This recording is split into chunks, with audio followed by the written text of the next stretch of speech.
సామాన్య భక్తులతో తలలు పగలగొట్టుకునే పరిస్థితి నెలకొంది. దానంతటికీ కారణం అధికార యంత్రాంగం, అధికార పార్టీ నిర్ణయం. అసలు ప్రాపర్ ఎంట్రీ లేదండి. ప్రాపర్ ఎంట్రీ లేదు, అర్థమైతలేదు. వచ్చే వాళ్ళు ఎట్లా వస్తారో అర్థమైతలేదు.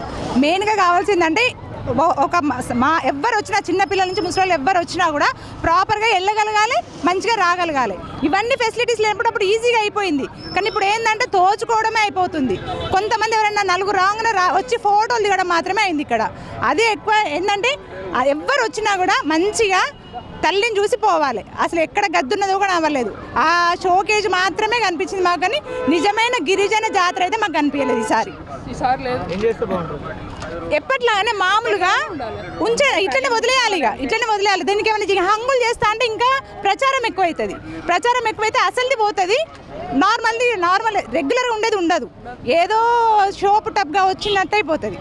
అందుకే ఎవ్వరు వచ్చినా పిల్లలు ఎక్కడున్నా కనిపించేటట్టు లేప అట్లా కూడా అనట్లేదు.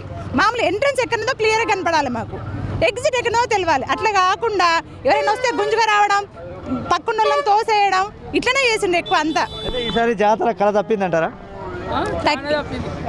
అంటే అలంకారప్రాయంగా బాగుంది, జాతర కళ మాత్రం లేదు. అది మాత్రం తెలుస్తుందండి. ఎందుకంటే ఇది చూపించుకోవాలనేదే ఉన్నది, కానీ జాతర నిజమైన జాతర అయితే కనిపించలేదు.